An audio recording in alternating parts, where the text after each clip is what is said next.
The first time I ever felt genuinely afraid while wearing a police uniform was the night I realized I wasn't alone inside a house that was supposed to be completely empty. 4 years on patrol, long enough to stop flinching at strange calls, long enough to expect every night to end the same way: paperwork, silence, and a quiet drive home.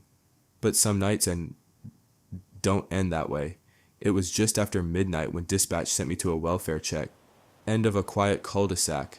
An elderly woman across the street hadn't seen her neighbor in nearly a week. That alone wasn't unusual, but she said the lights inside the house had been flickering on and off for hours, and then she heard footsteps, slow ones, like someone pacing upstairs. When I turned onto that street, the neighborhood was completely silent, the kind of silence that presses against your ears.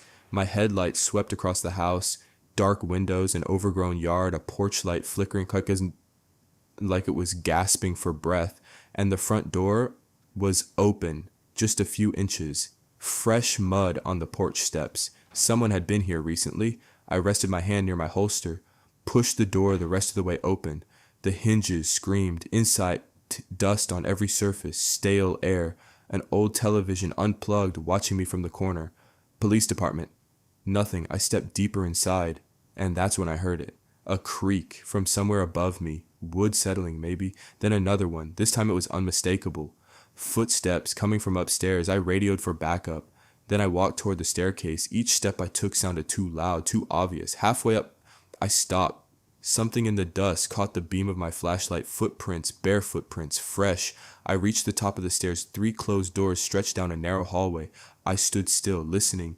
Then the door at the far end slowly swung open, by itself. I shouted, no answer. I pushed inside, an empty mattress on the floor, a broken dresser, a window hanging open, curtain drifting in the cold. Someone had been here, but maybe just left. I turned to go back, and I heard it breathing close, right behind me. I turned slowly, raised my flashlight. Out at the top of the stairs stood a man, naked, pale as ash in the beam of my light, staring directly at me. With a smile on his face, he didn't blink, he didn't speak, he just watched me.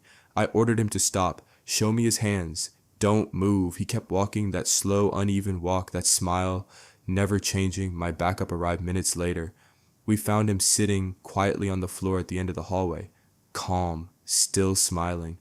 He'd been living inside that house for nearly a week, broken in through the back door while the owner was away, and on the ride to the station he looked at me through the cage, Ansinho, and said, I was watching you walk around downstairs for a long time before you came up. And then he smiled again. One of the strangest things about working the night shift is how empty the world becomes after midnight. The streets go quiet, the whole city holds its breath, and in that silence, even the smallest thing feels wrong. It was around 2 a.m. when dispatch sent me to a gas station on the edge of town. A truck driver had spotted a car sitting alone in the lot, engine off, headlights dark, sitting there for hours. I pulled in. The lot was empty except for that one car, fogged windows, no movement. The gas station behind it, dark, just a single security light, pale and humming above the entrance. I parked behind the car and walked toward the driver's side window. I shined my flashlight through the glass at first, and I thought the car was empty. Then I saw him, a man in the driver's seat, slumped forward slightly, head tilted toward the steering wheel, eyes open, not moving. I knocked on the window, nothing. Knocked harder, still nothing. I walked to the passenger side, tried the door. It opened, and the moment it did, the man slowly lifted his head and looked straight at me.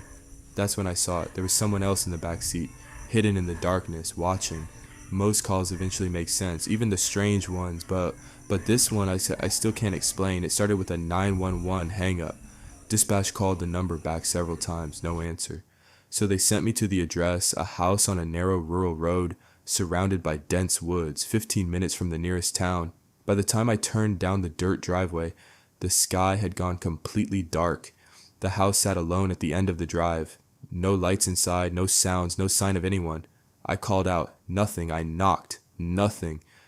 I started walking back toward my cruiser, and then a phone rang inside the house. Once, then stopped. My radio crackled. Dispatch asking if I'd made contact. I told them the ho.